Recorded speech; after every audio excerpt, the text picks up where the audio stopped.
جہاں تک اہل علم کی رائے ہے تو مصر میں جو مطلب مفتی تھے ان کے مصر کے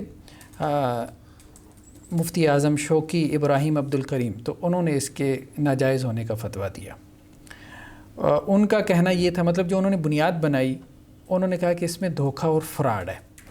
ٹھیک ہے، مطلب اس میں غرر ہے، تو غرر کو جو ہے وہ اسلام نے جائز نہیں قرار دیا۔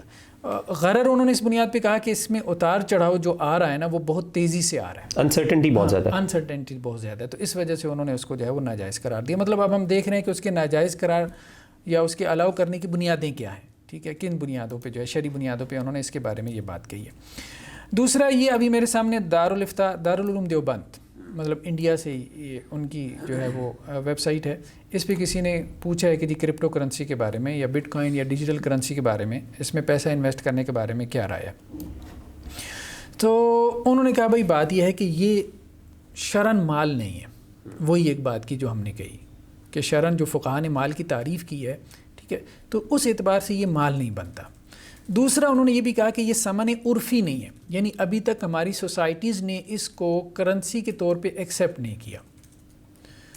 ٹھیک۔ تیسرا انہوں نے کہا کہ جب ٹریڈنگ کی جاتی ہے نا اس میں، تو وہ ٹریڈنگ میں یعنی اب ایک مسئلہ ہے خود اس کا،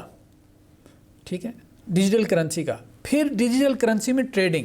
اس میں تو پھر مسئلہ در مسئلہ ہے نا، ٹھیک ہے، کہ اس میں ٹریڈنگ جائز ہے کہ نہیں۔ تو اس میں وہ کہتے ہیں کہ جو چیز جو مبیع ہے، جس کی خرید و فروخت ہو رہی ہے، جو شے ہے، ٹھیک ہے، جس کی سیل اینڈ پرچیز ہو رہی ہے، تو وہ اس کی کوئی حقیقت نہیں، مطلب حقیقتاً وہ موجود نہیں ہوتی، تو اس اعتبار سے اس میں یہ ایشوز ہیں۔ بہرحال وہ ایک سائیڈ ایشو آ گیا اس میں تجارت کے حوالے سے، اصلاً دو بنیادیں انہوں نے بنائی، کیونکہ ایک کنڈیشن یہ بھی ہے نا کہ اس کی ایگزسٹنس ہونی چاہیے جس کی آپ ٹرانزیکشن کر رہے ہیں، جی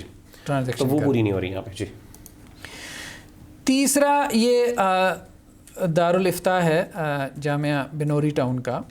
تو ان سے یہ سوال کیا گیا کرپٹو کرنسی کے بارے میں، تو انہوں نے کہا بھائی ابھی تک تو بٹ کوائن کا معاملہ مشکوک ہے، اور اس کی وجہ یہ ہے کہ پاکستان میں اسے قانونی کرنسی کی حیثیت حاصل ہے، مطلب انہوں نے اس کے اس پہلو کو اجاگر کرتے ہوئے اس کو ابھی ناجائز قرار دیا کہ اسٹیٹ ابھی تک چونکہ یہ اللیگل ہے تو اس لیے ہم اس کو جو ہے وہ الاؤ نہیں کر رہے۔ تو مطلب اب یہ امکان ہے کہ اگر یہ لیگل ہو جائے یہاں پہ پاکستان میں تو ہو سکتا ہے اس کے جواز کا فتویٰ دے دیں، مطلب انہوں نے اس کے ناجائز ہونے کی بنیاد اس کا اللیگل ہونا بنایا۔ اسی طرح یہ ایک اور فتوی کی ویب سائٹ ہے ہمارے پاس جو ہے، آپ کہہ لیں حنفی اسکول آف تھاٹ سے، بریلوی اسکول آف تھاٹ سے، تو اس میں انہوں نے جو بات آخر میں اس کو کرنسی کے بارے میں جو انہوں نے بات کی ہے نا، بٹ کوائن کی ٹریڈنگ کا کیا حکم ہے، یہ بیسیکلی جو ہے وہ سوال ہوا تھا، تو انہوں نے کہا کہ حقیقی زر سونا اور چاندی ہے، پھر اس کے بعد کہا کاغذی زر آ گیا ہے، پیپر کرنسی آ گئی، پھر بعد میں آ کے انہوں نے ڈیجیٹل کرنسی پہ بات کرتے ہوئے آخر میں یہ بات کہی ہے کہ جن ممالک میں ڈیجیٹل کرنسی کو قانونی حیثیت حاصل ہے وہاں لین دین کرنے میں کوئی حرج نہیں، اور جہاں ابھی تک ریاستوں نے اس کو تسلیم نہیں کیا تو وہاں اس میں لین دین کرنا جائز نہیں، مطلب یہ بھی اس طرف چلے گیا، اس کے قانونی حیثیت کی طرف، لیگل سٹیٹس کو اہمیت دی ہے۔ یہ لیگل سٹیٹس بھی انہوں نے شرع سے اخذ کیا ہے کہ شرع کے نزدیک اس کا لیگل سٹیٹس جو ہے وہ بہت اہم ہے، اتنا اہم ہے کہ اس لیگل سٹیٹس کی وجہ سے آپ اس کو شرعاً جائز یا شرعاً ناجائز کہہ سکتے ہیں، یہ انہوں نے اس میں بنیاد بنائی ہے۔ اچھا، ایک اور جو یہ فتویٰ ہمارے سامنے آپ کہہ لیں کہ فقہ جعفری کے جو مطلب تعلق رکھنے والے علماء ہیں، انہوں نے یہ بات کہی ہے کہ مطلب یہ بھی اس کے الاؤ کرنے کی طرف نہیں گئے،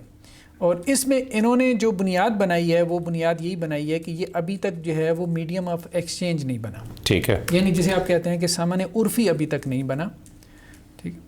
تو اس لیے جو ہے وہ ہم ابھی اس کو قبول کرنے کی طرف نہیں جا رہے۔ دوسرا انہوں نے کہا کہ اس کا کوئی مطلب سینٹرل ادارہ نہیں ہے، وہ جو شروع میں بات ڈی سینٹرلائزیشن، ہاں ڈی سینٹرلائزیشن ہے، تو ڈی سینٹرلائزیشن کی وجہ سے اس میں غرر ہے۔ وہی والی بات جیسے آپ نے مثال دی تھی کہ ایک بندہ اگر چلا گیا تو اس کے ساتھ سارا ضائع ہو جاتا ہے، تو اور پھر جس کا ضائع ہو جائے تو پھر پیچھے کوئی اتھارٹی نہیں ہے کہ اس کو کمپنسیٹ کرے، کسی مطلب کوئی ضمان نہیں ہے نا، جسے ہم کہتے ہیں اپنی اصطلاح میں کہ پیچھے کوئی ضامن نہیں ہے، کوئی ضمان نہیں ہے، جیسے پیپر کرنسی کے پیچھے اسٹیٹ کی ضمانت موجود ہے، ٹھیک ہے، وہاں پہ کوئی ایسی ضمانت پیچھے موجود نہیں ہے، تو وہ کہتے ہیں ڈی سینٹرلائزیشن کی وجہ سے جو ہے وہ ہم اب سمجھتے ہیں کہ اس میں غرر ہے تو اس غرر کی وجہ سے ابھی ہم اس کو الاؤ نہیں کر سکتے، مطلب اس کو اوائڈ کرنا چاہیے، ٹھیک۔ اچھا، اسی طرح سے مطلب اور کچھ یہ دارالعلوم کراچی سے کچھ اہل علم کے فتاویٰ ہیں ہمارے سامنے، لیکن اس میں بھی بنیادیں یہی مطلب 3-4 بنیادیں ہیں جو ہمارے سامنے آ گئی ہیں۔ اسی طرح اسلامک فقہ اکیڈمی کا یہ ایک فتویٰ ہے جو فیس بک پہ مجھے ملا، یہ بھی جو ہے وہ پاکستان میں ہی ہے، تو انہوں نے بھی جو باتیں کی ہیں وہ تقریباً اسی طرح سے ہیں۔ بیسیکلی بنیادیں وہی 2-4 ہیں، ٹھیک ہے، کہ جس کی بنیاد پہ جو ہے وہ اس کو الاؤ کیا جا رہا ہے یا اس سے منع کیا جا رہا ہے۔ تو ایک بنیاد ہے کہ اس کا مال ہونا، ٹھیک ہے، دوسری بنیاد ہے اس کا سامان عرفی ہونا، اور تیسری بنیاد ہے اس کا لیگل سٹیٹس۔